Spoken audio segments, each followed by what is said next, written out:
Hey everybody, as we start our fruit unit, we are going to work with a couple different recipes and a couple different styles of fruit. Things with fruit you'll find are often, not always, but they are often onto more of the pastry side and the baking side of culinary arts and hospitality, less about savory dishes, but they're used more in pastries and baking than they are in savory dishes like dinners and lunches and breakfasts and things like that. So typically more sauces and baked goods. So we've got a couple treats that we'll show you this week. The first being, we are going to start talking about one of our winter fruits. All right, we classify all apples, no matter the type of apple, as a winter fruit. Some people, when we are in class, ask the question of like, well, why is it called a winter fruit if they're grown in the fall, etc.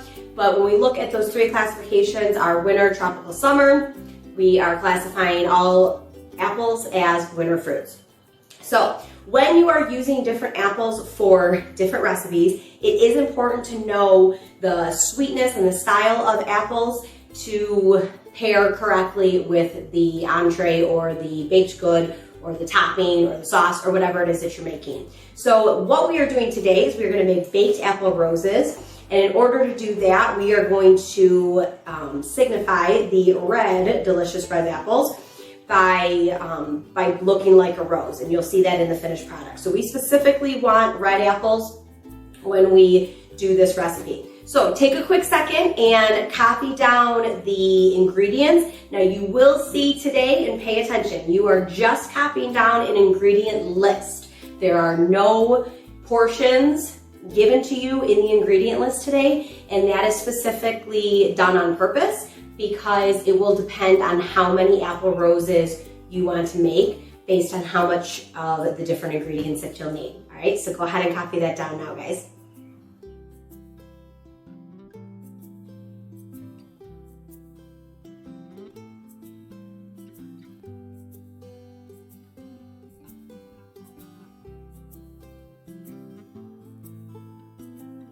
Very first step that we are going to do is we are going to create apple slices. Now, there's a lot of different ways that you can slice an apple or cut the apple, but what we're going to do first is we are going to remove the stem if it's still on there. All right, before you do that, make sure that you wash everything in the sink, give it a good scrub, especially with all that's going on in the world right now. You want to make sure that your produce is really, really clean before you're using all of it. Now, we're going to use a chef's knife for the cutting today. A lot of times with fruit, you will use a paring knife because the fruit piece itself is a lot smaller. But if you picture the difference between one strawberry and one apple, you can see the difference. So with the smaller fruit, we want to use that smaller blade. So we are still going to use our chef's knife today. So what we're going to do is we are going to, the first slice that we're going to make, we're going to go from the top down to the bottom, and we are going to take the apple, the whole circle of the apple, and we're going to create two halves. All right, so simply it's just going to go right down the middle.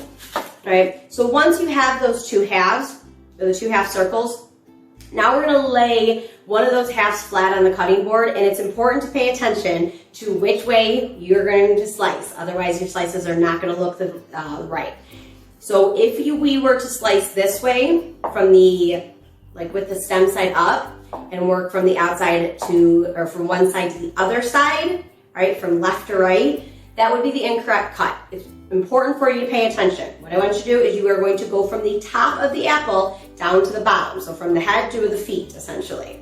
All right. Now, as you are slicing, your first slice, you can go ahead and get rid of that because we're not going to use that. But now we're going to keep slicing, and we're going to go, again, continue from the top down to the bottom.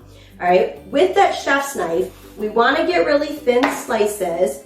So it's important for you to make sure that you are keeping that blade as close to the cutting board as possible, keeping those fingertips really, really curled in on that guide hand, and that the tip and the point of your knife is never leaving the cutting board. If you come up and down, it's going to be harder to get those thinner cuts.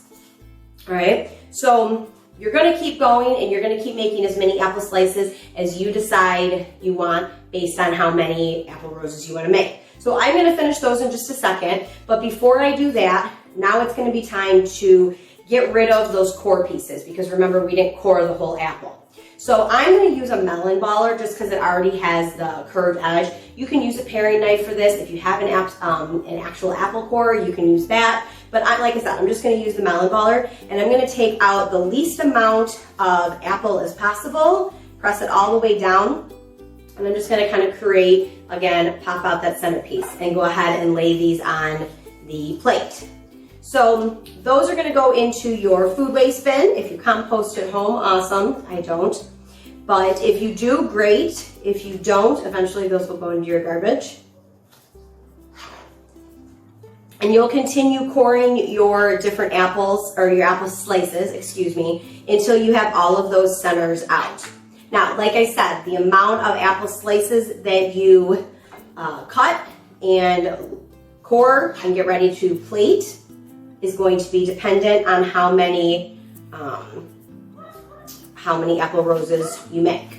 Now, remember that you don't want your slices to be thick. That is very, very important. So as you're going through and you're coring the centers, if you have any that you can tell are going to be too thick, just go ahead and move them off to the side and stick with all the thin ones, okay? All right, I'm going to finish this up and then we'll move to the next step of what we do once we put them on the plate.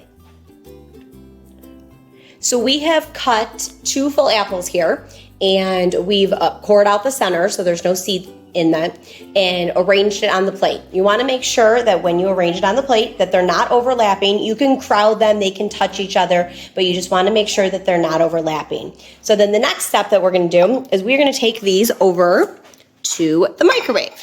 Now, it is very rare that you will ever hear me and Miss Adams say that microwaving is a form of cooking. You can see me in the reflection there.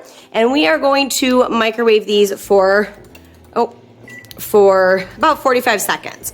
All right, I'll give those another few seconds after. But what we are doing is we are just softening these, okay? We are not actually cooking them. So what we want is we just want them to come out with a soft, flexible texture.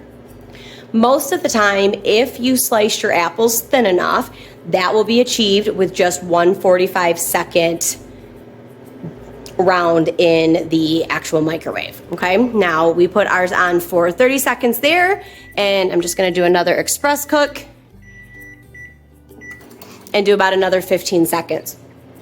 When we go to check these, if they are not flexible, and you'll see what I mean when we check them in just a second, if they're not flexible, then we'll put them back in and we'll go in 15-second increments. All right, we don't want to go and use an entire another 45 seconds. But what we want to do is we want to look at these and we are going to lift one, right? They are going to be warm and we're going to see how flexible they are. All right, so you want them to be able to kind of wiggle. Some of my really thin pieces are, and some of them that are a little bit thicker are not flexing as much as I'd like. So I'm actually gonna give these 15 more seconds in the microwave again, and then we'll check again. So it just depends on your microwave. This is actually the first time I've ever done these in my newer house that I've been in for about 1.5 years and using this microwave. So it's just always up to the, the power of the equipment and all that. All right, so let's check these. And you might not think that 15 seconds is gonna make a big difference, but you can see that that steam is still coming off of these, right? And then some of my thicker pieces are still not flexing as much as I'd like. All right, so I'm gonna give these another 15 seconds and then we will be good to go. All right, after that, we're gonna go ahead and take these back and we'll show you what we do once they come out of the microwave. So like I said, in just the last step, we added another 15 seconds. So for the apples to be the texture that I wanted them to be, we started with the original 45 seconds. I added another 15, checked them, and I added another 15. It just depends on, like I said, sometimes it's just, there's a little bit of variation, just like anything. So now what we're gonna do is we are gonna take paper towel and we are just gonna get it very, very damp, okay? Or lightly damp, I should say. You don't want a lot of moisture on it, so I'm actually just gonna kind of take my hand. All right, take my hand and get it wet there as opposed to running it under the water. And we are going to lay that over the top of the almost softened, flexible apple slices. And then we're gonna take a dry paper towel and put that over top of the damp paper towel. All right, what that's gonna do is it is going to just trap the heat that is already kind of coming off of those apples, and it's gonna continue softening them, excuse me. You can go ahead and put those off to the side as we get ready to talk about the pastry puff. Now, you can find pastry puff in any grocery store, right? It's usually near the canned biscuits and things like that. So what pastry puff is, we've worked with phyllo dough, and some of you, if you've made our spinach roll-ups in class, phyllo dough and pastry puff are very similar, but the pastry puff is a little bit closer. It has more yeast in it, and so it is made for pastries and baked goods. And once we go to roll it and we work with it, its intent is to actually rise and to flex a little bit as we add the heat from the oven. At this time, it would be a really good thing for you to crank up the heat on your oven and preheat it, because it is going to be up to a high temperature. So preheat your oven to 450 degrees before we start talking about measuring out the pastry puff. So with our pastry puff, when we open the package, this pastry puff comes in a big roll, or it's already rolled up, and it is lined with parchment paper so each roll doesn't get stuck to each other or as it flips. Sometimes you can find pastry puff that is bought in flat sheets. It's really the same idea. It just depends on how you're buying it. When we buy from Gordon's, when we are in class, we buy a full case and it comes in a big box. All right. Now we are going to be slicing the pastry puff, so it's important for you to either have a cutting board or be aware that you're going to be slicing on your countertop. So maybe check with your parents and use a cutting board. All right. So this very last piece here has got the parchment paper there. Now we are going to be using a ruler, and once you get the hang of this and you do this a couple times, you don't always have to use the ruler because you'll be able to kind of gauge exactly how far and how wide each strip is going to be. All right, so we're going to look at this. What we want is 3-inch by 12 to 15-inch length strips. So depending on how you buy your pastry puff, what I'm going to look at first here is if we're looking at this, all right, the length of this is actually going to be exactly 15 inches. It depends on how you buy it. So because ours is 15 inches, I'm actually going to use that as the guide, and it makes me have to do one less cut. And I am just going to turn the whole thing, and do 3-inch strips across. So I'm going to use my ruler as the guide for the first time. All right, and I am going to, 3 inches is going to be right here. I'm going to make my first indentation here, and then kind of come up to my guide. I'll watch where that 3-inch marker is, and then keep going there. All right, and our first strip, I might have to go back through that, is going to be right here. All right, so you're 3 inches wide, 12 to 15 inches long. All right, I'm going to cut up the rest of this, and I'm probably going to have 2 more pieces out of this, and then we will make our first 3 baked apple breakfasts. Our next step is going to be to add the apples onto our pastry dough, all right, our pastry puff. So in order to do that, before we do that, we are going to use some melted butter. I have a melted butter and a pastry brush, all right, and we are just going to worry about, I'm going to do 1/2 of it, and then I'm going to come back and I'm going to do the other half. All right, now we are going to be working a lot with half of this, and you'll see why in just a second. If you like cinnamon sugar, you can take cinnamon sugar and go ahead and sprinkle it on the inside of your pastry puff before you add your apples. If you don't, you can add just a little bit. If you like a lot, you can add a lot. If you don't like any, then don't add any. This is one of those recipes that it's going to be your decision. All right, so what we're going to do now is we're going to lay the apples. So we are going to start to lay these, and we want to leave about 1.5 inches at the ends on each end, and you'll see why. Now with these, you want them to stick out a little bit, and your pastry puff is sticky, so you can press it down and it'll hold place. And you do want them to overlap. All right, not a ton, but you do want them to overlap. So you can do that a couple different ways. You can start to kind of go under, over, under. You can, you know, just do different forms of it. You can play with it as you go. But like I said, you do want a little overlapping. What we don't want to see when we do this is that you go side by side, right? And it just looks like a full curve, curve, curve, curve. You know, you don't want it to be a camelback, all right? You want it to be overlapping a little bit.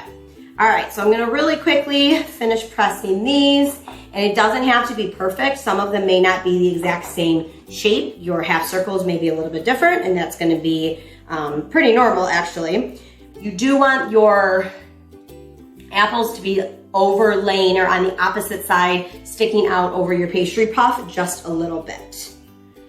Okay, all right, so now what we're gonna do is we are gonna kind of let this set, and then we'll get ready to fold it, all right? So finish up, I'm gonna go ahead and do the second one, and then we will get ready to fold. Our next step is going to be to take your side that does not have apples, and we are going to fold it over where your two edges are going to meet. So you're not gonna worry about covering all of your apples, but you're just gonna take these corners up here where they're gonna meet. Now, if you are working on a non-floured surface like I am, I didn't put a ton, I didn't put any flour down, you'll just wanna go in kind of little batches, all right? And then just kind of keep working your dough.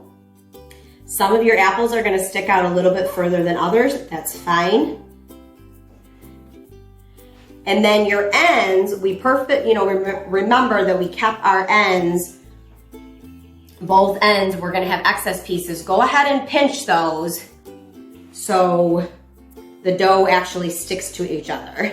Now, I usually will take my fingers and just kind of press down. So this part of your dough where there's not necessarily an apple touching to the base just connects a little bit. When you go to roll in just a second, it makes it a little bit easier. So what we want to do now is we're going to add a little bit of egg wash. Egg wash is just one beaten egg and you add a little bit of water to it. So you don't want to use butter again. You want to use egg wash here just so it's not overly saturated with butter. We don't want to add a ton, so I'm just going to put a little bit on this spoon here and just kind of sprinkle it, and then use the back of my spoon to finish, kind of pressing through the texture. If you are a cinnamon sugar lover here, if you want to add a little bit more cinnamon sugar, this would be that you can add it on this layer too. I'm going to be really, really light. And then this is where we're going to roll. So what we're going to do now is we're going to take one of our ends and we are going to just roll it. Now, right now, all I'm rolling is dough. But now I'm going to get to where the first apple is. So I'm going to use my hand to kind of keep guiding and keep that base in one place. And you're just going to continue rolling until you have all of your dough and all of your apples into one circle, all right? And then the idea of the rows will be at the end. Now, there's no real trick to this. It's just getting used to working with it, all right? You maybe can notice that I'm kind of shifting each roll and turning it a little bit side to side. Over the years, I have found that it just kind of makes it look a little bit more like a rose. All right, now you're gonna take that extra dough at the bottom and press it around and kind of tuck it underneath. All right, there was no apple there, but that was the extra dough that was up here. Now, if you look down, you have a perfect little rose. All right, and that's why, again, we wanna make sure that we don't peel the apples in this and that you use red apples, because then it's going to look like a rose. Now, a couple different things to do. You can use your muffin tin here. You can go directly into the muffin tin. I did pull out baking cup liners. I went in my cupboard, and the only ones I have are Christmas themed, but I'll put those in there anyway. It's really preference on whether or not you use the baking liners. It's just, it just pops them out a little bit easier. So I'm gonna do one in here. Actually, I think I'll do both of them in here, in liners. All right, so I'm gonna go ahead and finish up the second one. Remember that now we would fold, pinch your sides, roll, roll, roll, roll, and then tuck in the end of that dough underneath the base. All right, and then once we get those both in there, we'll talk about So we have 2 baked apple roses here. They're not baked yet. We have 2 apple roses, all right, rolled in the pastry puff. And again, you can see that using that red color of the apple will give that rose effect once they are baked. So these are ready to go into the oven. Again, we've preheated the oven to 450 degrees, and we are going to bake these for 35 to 40 minutes. Now, when you bake them, you want to make sure that you are checking your ovens. Check them at 35 minutes, and we'll see if, you know, how done the actual pastry dough is, or the pastry puff, and if you need a little bit more time. All right, ovens are going to vary, especially when you start talking about this high of a temperature. So 35 to 45 minutes. We are right at 35 minutes, and mine are ready to come out of the oven at 35. You can see that when we look at these, the edges of your apples are going to be a little bit browned. These actually probably, my oven apparently is a little bit more strong than I realized for a pastry like this. And these probably could have been taken out about 2 or 3 minutes ago. So like I've said before, you just have to pay attention to your oven time and your oven temperature. But we are pretty close to our final product here and getting ready to plate. But you can kind of see that you have that rose-like texture. And then we will go ahead and get ready to plate these. I'm going to use a little bit of powdered sugar to put these on the plate just to make them a little bit fancier, and we'll take a look at that in just a second. Just as we get ready to plate, I want you to take a real quick look at 2 different things on the baked apple rose and the way that we combine the dough and the reasons for that. So the first that I want you to look at is the center. All right, when we pinched the first edge of the dough, it creates that texture on the inside, almost like the center of the rosebud. So you really want to make sure that you do that, as well as it secures it before we start to roll the dough. And then the bottom, all right, when we wrapped around and we tucked the end of that dough, you can see it would be right here. So we wrapped around and then we tucked the end. It just really creates that sealed off edge. Okay, now I've taken mine back out of the baking liner, completely preference on how you serve. Got a little bit of powdered sugar on the serving plate, and then just before I serve, I'm going to get just a pinch more of powdered sugar, sprinkle it over the top, and it would be ready to serve. Now, one thing that you can pay attention to is that if necessary, if you need to, these apple slices can be pulled out and they can be adjusted if you need to, depending on the final look that you are going for. And you can kind of pull those different rose petals as needed. So there is your final product. You can get really creative with these. It's very, very simple, but you can get really creative with how you plate them or how you serve them. Maybe give them to someone special, make them, and kind of go from there. Hope you guys enjoy. Have a good night, guys.